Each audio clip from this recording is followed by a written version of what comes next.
নিচে নামার চেষ্টা করছে। হ্যাঁ, তারা আবারও পানির নিচে নামার চেষ্টা করছে, অথবা তারা বাসের মধ্যে ঢোকার চেষ্টা তারা করছেন এবং আর কিছুক্ষণের মধ্যেই হয়তো পুরো বাসটি টেনে তোলা সম্ভব হবে। তবে আমরা যেটি ধারণা করছি যে ফায়ার সার্ভিস কি পুরো বাসটি টেনে তুলবেন, নাকি ফায়ার সার্ভিসের ডুবুর ইউনিট এখন বাসের মধ্যে ঢুকে তারপর এক এক করে উদ্ধার তৎপরতা চালাবেন, সেই বিষয়টি এখনো কিন্তু আমরা নিশ্চিত হতে পারিনি। তবে আমরা দেখছি যে তারা হয়তোবা আগে পর্যবেক্ষণ করছেন যে কিভাবে উদ্ধার কার্যক্রমটি চালানো যায়। আপনারা আমাদের সঙ্গেই থাকুন, পরবর্তীতে আরো তথ্য আমি আপনাদেরকে জানিয়ে দিব।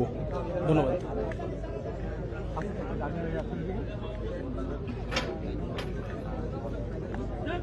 নিচে নামার চেষ্টা করছে। হ্যাঁ, তারা আবারও পানির নিচে নামার চেষ্টা করছে, অথবা তারা বাসের মধ্যে ঢোকার চেষ্টা তারা করছেন এবং আর কিছুক্ষণের মধ্যেই হয়তো পুরো বাসটি টেনে তোলা সম্ভব হবে। তবে আমরা যেটি ধারণা করছি যে ফায়ার সার্ভিস কি পুরো বাসটি টেনে তুলবেন, নাকি ফায়ার সার্ভিসের ডুবুর ইউনিট এখন বাসের মধ্যে ঢুকে তারপর এক এক করে উদ্ধার তৎপরতা চালাবেন, সেই বিষয়টি এখনো কিন্তু আমরা নিশ্চিত হতে পারিনি। তবে আমরা দেখছি যে তারা হয়তোবা আগে পর্যবেক্ষণ করছেন যে কিভাবে উদ্ধার কার্যক্রমটি চালানো যায়। আপনারা আমাদের সঙ্গেই থাকুন, পরবর্তীতে আরো তথ্য আমি আপনাদেরকে জানিয়ে দিব।